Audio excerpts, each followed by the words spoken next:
টেন্সের সঙ্গে সম্পর্কিত আরও একটা বিশেষ গুরুত্বপূর্ণ চ্যাপ্টার হলো ট্রান্সলেশন। বন্ধুরা, তোমরা জানো যে রাইটিং স্কিল বাড়াতে অর্থাৎ লেটার্স, প্যারাগ্রাফস, রিপোর্টস ইত্যাদিগুলো লিখতে ট্রান্সলেশনের গুরুত্ব অপরিসীম। আর আমাদের টেক্সটে 1 থেকে 12 অবধি রাইটিং হচ্ছে একটা গুরুত্বপূর্ণ বিষয়। আর সে কথা মাথায় রেখেই স্টার্ট করা হলো নতুন ট্রান্সলেশনের চ্যাপ্টার ধারাবাহিকভাবে।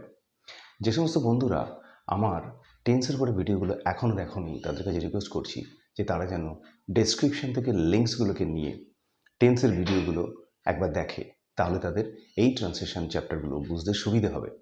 আর যে সমস্ত বন্ধুরা আমার চ্যানেলে নতুন আসছো তাদের কাছে বিশেষভাবে অনুরোধ রইল তারা যেন চ্যানেলটিকে সাবস্ক্রাইব করে দেয় ভবিষ্যতে আরও নতুন নতুন ভিডিও বা মেটেরিয়ালস পাওয়ার জন্য। তো চলো স্টার্ট করা যাক ট্রান্সলেশন। শুরু করছি সিম্পল প্রেজেন্ট টেন্স বা প্রেজেন্ট ইনডেফিনিট টেন্স দিয়ে। সাধারণত সিম্পল প্রেজেন্ট টেন্স বলতে কী বোঝায় না, বর্তমানে যে কাজগুলো সচরাচর ঘটে, যে জিনিসগুলো ঘটে, সে ধরনের টেন্সগুলোকে সিম্পল প্রেজেন্ট টেন্স বোঝায়। তোমরা টেন্সের নিয়মে পড়েছো, রুলস দেখো, সাবজেক্ট প্লাস ভার্বের present tense plus object plus other parts of the sentence. দেখো প্রথমটায়, রাম রোজ গ্রন্থাগারে যায়। Ram goes to library everyday. আমি প্রতিদিন 1 ঘন্টা করে সকালে হাঁটি। I walk 1 hour every day in the morning. Rohit গরিবদের সাহায্য করে। Rohit helps the poor. অর্থাৎ আমরা দেখতে পাচ্ছি এখানে প্রত্যেকটা ঘটনা যা সচরাচর ঘটে বা ঘটে চলে সেইগুলো আমরা সিম্পল প্রেজেন্ট টেন্সের আন্ডারে আমরা রাখছি। দেখো এখানে একটা জিনিস লক্ষ্য করো তোমরা, যে Ram goes to library everyday, এখানে দেখো ভার্বের সঙ্গে একটা ইএস যোগ হয়েছে। গোজ মানে থার্ড পারসন সিঙ্গুলার নাম্বার বলে। আবার দেখো আই ফার্স্ট পারসন আছে, এখানে I walk 1 hour every day in the morning. I এর বেলা এখানে ওয়াক হলো। একইভাবে Rohit helps the poor. Rohit এখানে থার্ড পারসন সিঙ্গুলার নাম্বার আছে, সেজন্য এখানে হেল্পের জায়গায় হেল্পস হলো, অর্থাৎ একটা এস যোগ হলো। এবার প্রত্যেকটা ভার্বের এই নিয়মেই আমরা দেখতে পাচ্ছি কি না, থার্ড পারসন সিঙ্গুলার নাম্বার হলে আমাদের একটা করে এস বা ইএস যোগ হচ্ছে। থার্ড পারসন সিঙ্গুলার নাম্বার সচরাচর কোনগুলো হয় এইগুলো তোমরা নোট করে রাখবে, এই জিনিসগুলো পরবর্তীকালে তোমাদের কাজে লাগবে। যেমন হি, শি, রীতা, রাম একজনের নাম, ট্রি এটা third person, father, mother, cow, dog ইত্যাদি। এই সমস্ত জিনিসগুলো হচ্ছে আমাদের থার্ড পারসন সিঙ্গুলার নাম্বার। এটা সিঙ্গুলার নাম্বার হতে হবে। এখানে রুলস কি, একটা এস বা ইএস যোগ হবে আমাদের মেইন ভার্বের সঙ্গে বা ডু ভার্বের সঙ্গে। বন্ধুরা তোমরা এটা নোট করবে এখানে যে এই এস বা ইএস যে যোগ হচ্ছে সেটা কিন্তু অনলি ডু ভার্বের সঙ্গে হবে। ভার্ব অনেক রকমের আছে, সেটা আমি যখন ভার্ব নিয়ে আলোচনা করবো তোমাদের, সেটা তখন তোমরা জানতে পারবে যে ভার্বের উপরে বিশদভাবে আমি ডিটেলসে আলোচনা করব। ডু ভার্ব আমরা সচরাচর কোনগুলো বুঝি, যার দ্বারা কোনো কাজ করা বোঝায়। যেমন দেখো, গো মানে যাওয়া, স্লিপ মানে ঘুমানো, প্লে মানে খেলা করা, ডু মানে করা, সিং মানে গান গাওয়া, ইট মানে খাওয়া, সি মানে দেখা, ওয়াক মানে হাঁটা ইত্যাদি যে ভার্বগুলো রয়েছে, অর্থাৎ কোনো কাজ করা বোঝাচ্ছে অনলি। সেই কাজ করা ভার্বগুলোতে আমাদের এস বা ইএস একটা যোগ করতে হবে। এছাড়া অনেক ভার্ব আছে, যেমন হ্যাভ ভার্ব আছে, আই হ্যাভ এ পেন, এগুলো কিন্তু না। বা অক্সিলারি অনেক ভার্ব আছে, মে, মাইট, এগুলোতেও যোগ হবে না। তো আমাদের এটা মনে রাখতে হবে যে ডু ভার্বের সাথে আমাদের অনলি এস বা ইএস যোগ হবে। এখন আমাদের বুঝতে হবে আমরা কোন জায়গাতে এস বা ইএস যোগ করব। বন্ধুরা তোমাদেরকে আমি একটা টেবিল বা একটা চার্ট দিয়ে দিচ্ছি, তোমরা সেই চার্টটাকে নোট করে রাখবে, তাহলে সহজেই তোমরা বুঝতে পারবে যে কোন জায়গায় ভার্বের সাথে থার্ড পারসন সিঙ্গুলার নাম্বার থাকলে এস বা ইএস যোগ হবে।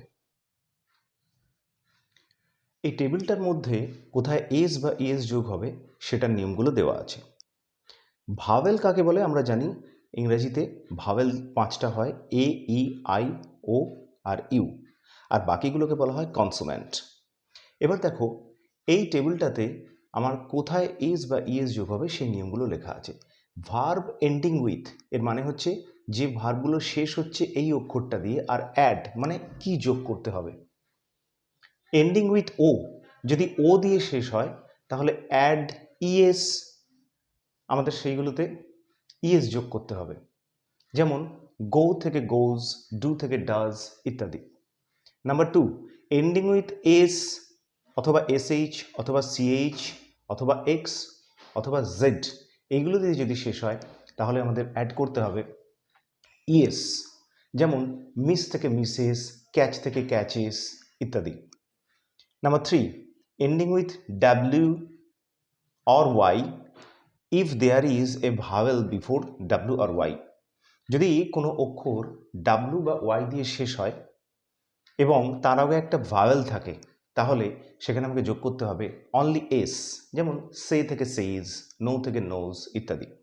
Number 4, B.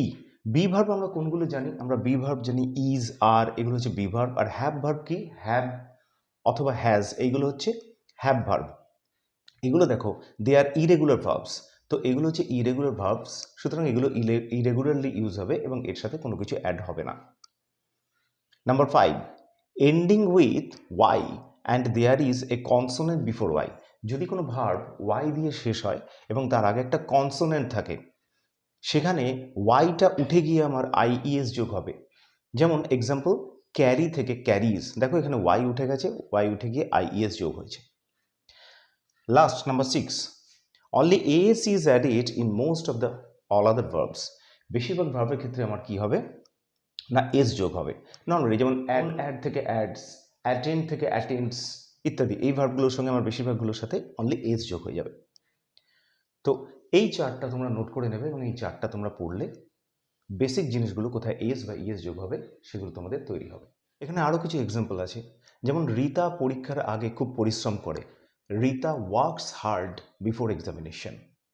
চালকটি আস্তে গাড়ি চালায়। The driver drives slowly. আমার বাবা রোজ সকাল 6টায় ট্রেন ধরে। My father catches train everyday at 6 AM। তারা রোজ সকাল 10টায় স্কুলে যায়। They go to school everyday at 10 AM। তুমি খুব আস্তে দৌড়ো। You run very slowly. দেখো এখানে এই যে ভার্বগুলো হয়েছে, এখানে যেমন রিতা পরীক্ষার আগে খুব পরিশ্রম করে, এই যে ভার্বটা আছে ওয়ার্ক, দেখো Rita third person singular number বলে এখানে একটা এস যোগ হয়েছে। সেকেন্ড সেন্টেন্সটা দেখো, চালকটি আস্তে গাড়ি চালায়। এখানে দেখো ড্রাইভার হচ্ছে থার্ড পার্সন সিঙ্গুলার নাম্বার, সেই জন্য এখানে একটা এস যোগ হয়েছে, ড্রাইভস। দেখো থার্ড সেন্টেন্সটায়, আমার বাবা রোজ সকাল 6টায় ট্রেন ধরে। এখানে মাই ফাদার হচ্ছে থার্ড পার্সন সিঙ্গুলার নাম্বার, সেই জন্য একটা ইএস যোগ হয়েছে, দেখো সিএইচ আছে লাস্টে, সেই জন্য ক্যাচেস হয়েছে, ক্যাচ থেকে ক্যাচেস। 4 নম্বর সেন্টেন্সটায়, তারা রোজ সকালে 10টায় স্কুলে যায়। দেখো দে কিন্তু third person but not singular number, এগুলো সিঙ্গুলার নাম্বার নয়। দে প্লুরাল নাম্বার বলে কিন্তু এখানে এস বা ইএস কিছুই যোগ হলো না, অর্থাৎ they go to school every day at 10 AM। তুমি খুব আস্তে দৌড়ো। You run very slowly. তাহলে এখানে রানটা হচ্ছে ভার্ব, তুমি সেকেন্ড পার্সন, সেই জন্য এখানে কোনো এস বা ইএস যোগ হয়নি, শুধু রান বসেছে। আরও কিছু এক্সাম্পল, তার একটা সুন্দর কলম আছে। He has a nice pen. দেখো এখানে হ্যাজটা হচ্ছে একটা হ্যাজ বা হ্যাভ ভার্ব, ঠিক আছে? তো হ্যাভ ভার্ব বলে এখানে দেখো কোনো এস বা ইএস অ্যাডিশন বা যোগ হয়নি। সেকেন্ড সেন্টেন্সটা দেখো, সে ভালো ইংরেজি বলতে পারে। He can speak English well. এখানে ক্যানটা একটা অক্সিলারি ভার্ব বা হেল্পিং ভার্ব বলা যেতে পারে, অর্থাৎ সহকারী ভার্ব, সেই জন্য এখানেও আমার কোনো এস বা ইএস যোগ হয়নি। থার্ড কোশ্চেন, রোহিত গুপ্তা একজন ভালো শিক্ষক। Rohit Gupta is a good teacher. এখানেও ইজটা বি ভার্ব, সেই জন্য থার্ড পার্সন সিঙ্গুলার নাম্বার হওয়ার সত্ত্বেও কিন্তু রোহিত গুপ্তা বি ভার্বের সাথে কোনো অ্যাডিশন হয়নি, মানে কোনো ভার্বের সাথে কোনো এস বা ইএস যোগ হয়নি। কিন্তু ফোর্থ সেন্টেন্সটাতে দেখো, রোহিত গুপ্তা ইংরেজি পড়ান। এখানে টিচটা হচ্ছে একটা ভার্ব, তাই থার্ড পার্সন সিঙ্গুলার নাম্বার, অর্থাৎ রোহিত গুপ্তা টিচেস ইংলিশ হয়েছে, টিচের জায়গায় এখানে টিচেস ইংলিশ হয়েছে, ইএস যোগ হয়েছে। আশা করি এই ডিসকাশনের পরে এই সেন্টেন্সগুলো দেখে প্রেজেন্ট ইনডেফিনিট টেন্সের ওপরে যে ট্রান্সলেশন সেগুলোর ব্যাপারে তোমাদের ধারণা একটা ক্লিয়ার হয়েছে। তোমাদের ফার্দার কোনো রিকোয়ারমেন্ট থাকলে তোমরা কমেন্ট বক্সে কমেন্ট করো, আমি আমার ক্লাসগুলোকে ফার্দার অ্যাডিশন করতে চেষ্টা করব। আর ভিডিওটি ভালো লাগলে একটা লাইক করে দিও। Thank you.